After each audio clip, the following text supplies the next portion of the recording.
We got Luis Pena back here on the program, who's going to be taking on Steven Peterson at UFC on ESPN Plus 6. Luis, how are you, man?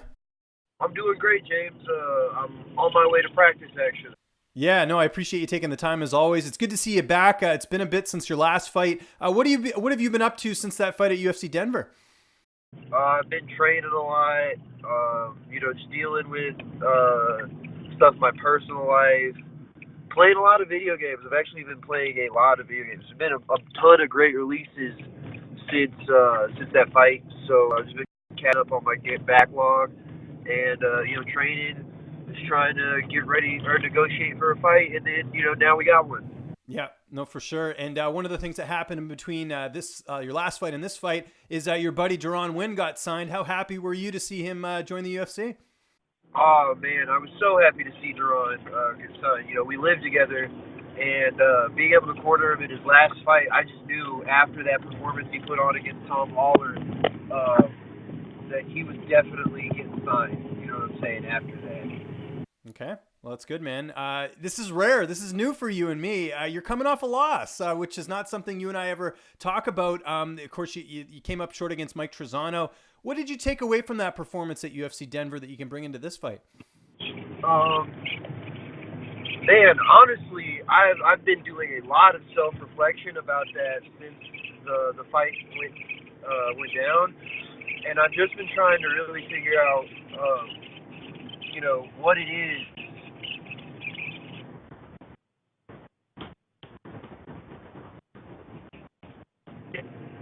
Caused me to perform like that, and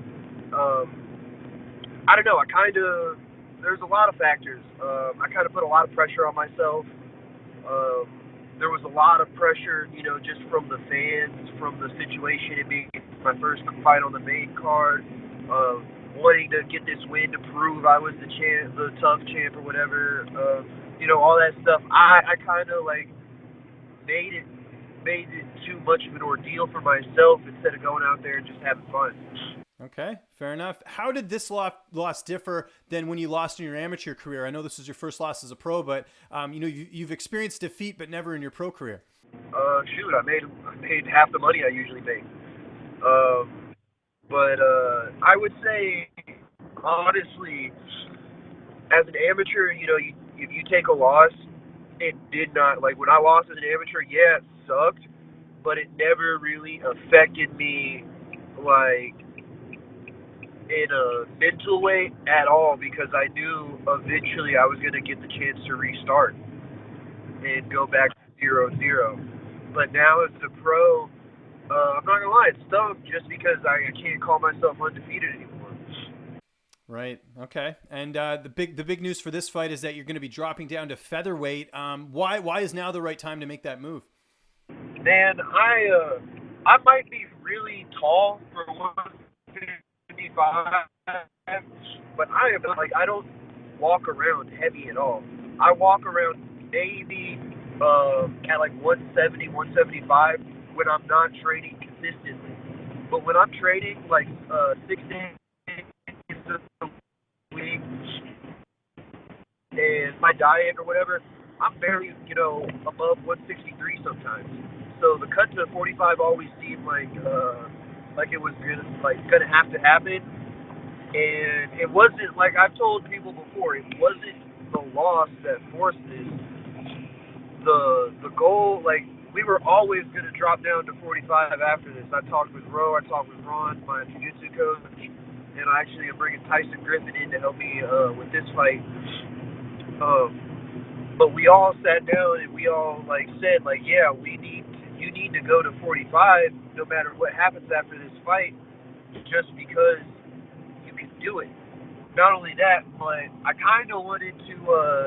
The only reason I took the fight at 55 anyway was because I wanted to close the chapter on tough. Right. Okay, that makes sense. With that said, how has the cut been going for this camp? Not gonna lie, it's been a little harder than usual, but I'm doing good. I'm feeling good. I'm still at this point, I'm still performing the same way I usually do. I don't feel nearly as drained as I thought I would, but I know here in the next couple of weeks I'm gonna have to start really buckling down. I'm gonna start sucking. Excellent. And let's talk about Steven Peterson, a veteran. How do you feel like you match up against him here? I'm not gonna lie, I'm not taking anything away from Peterson. I don't know a whole lot about him and what he likes to do, other than he's kind of like a brawler and a grappler. But I think the matchup, kind of plays well into my favor. I have a pretty sizable height and reach advantage, and he likes to grapple. I like to strangle people, so that's kind of goes hand in hand. Yeah, it's kind of crazy for this fight because you used to fight at 55. He used to fight at 135 earlier in his career. So it's kind of both of you guys are coming from opposite directions. So like you said, you feel like the size will play a difference. Let's talk about training camp at American Kickboxing Academy. Who have been some of your main training partners for this camp? Um, so far, I've been training with.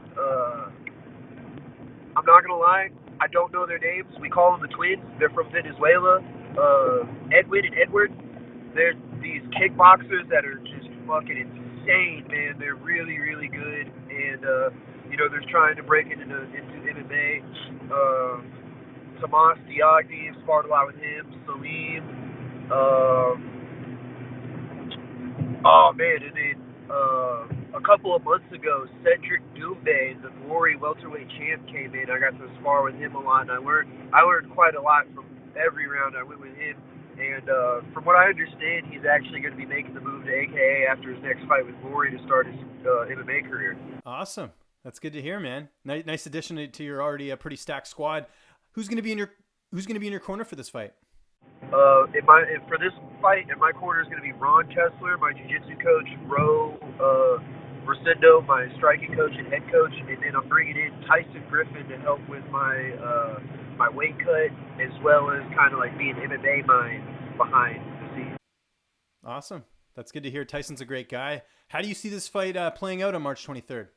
Man, like I said, I have a lot of respect for Steven, and I appreciate him taking the fight, but just the way I am, I expect to go out there and finish it. I feel like we're gonna. From the fights that I have watched, I can tell Steven's super tough. He's super game. There's a good possibility this could be fight of the night if I don't finish it. But obviously we're looking to go out there. We're looking to score a finish, score some bonus money. You mentioned playing a lot of video games. What's on deck right now? What are you playing? Right now, I'm still working my way through Kingdom Hearts 3. I just beat Resident Evil 2, the remake for that. That was probably my favorite game I've played in like years. I can't sing the praises of Resident Evil 2 high enough. I recommend that to anybody that likes video games. When's the Twitch channel coming? I have a Twitch channel. I don't know what it is. I never stream because I don't play a lot of multiplayer games, and I don't know. I just didn't think a lot of people would be interested in watching. I think they would, man. You establish a good personality on The Ultimate Fighter. You got a pretty decent following. I think you should consider it. It would be a good avenue for you. I mean, I'll try it out. That, and I also don't like when I play certain games. It's not that I don't like to be bothered so much that I like to be able to like meticulously go through something without having to like look over at the chat frog and whatever. Yeah, I hear you. Because I have streamed. Me and Joe have streamed a couple of times actually. Joe Giannetti. Actually, just about any time I stream is when I'm playing like Blackout or Fortnite with Joe. But I mean, I'm not gonna lie, I do enjoy it. The couple times I have streamed, it is fun. It's fun like talking to people, getting to connect with the fans a little bit, show them the things that I'm interested in outside of fighting. Cool. All right. Well, in the meantime, we're looking forward to this fight. It is UFC on ESPN Plus 6 from Nashville on March 23rd. Luis, always appreciate you taking the time, man. Just remind people where they can find you on social media. And if you have any sponsors or shout-outs, the floor is yours. No problem, James. Like I said, I appreciate you having me on. I'm always glad to be a guest on your show. Obviously, you can find me on Twitter and Instagram at Violent Bob Ross, all one word. And then on Facebook, Violent Bob Ross and Luis Pena. I want to give a big shout out to my sponsors. All my sponsors helped me out for this camp. I'm actually in the works to today to get a new really, really big sponsor for me, so I'm really excited about that. Um, Big shout out to my managers at First Round Management, all my coaches and teammates at AKA. Everyone's really, pushing hard right now. A bunch of guys got fights coming up in March and April, so it's a great atmosphere. And of course, I want to say, a big thank you to the fans and all my friends and family that have been supporting me and helping uplift me. It's been really nice. I've got a great support system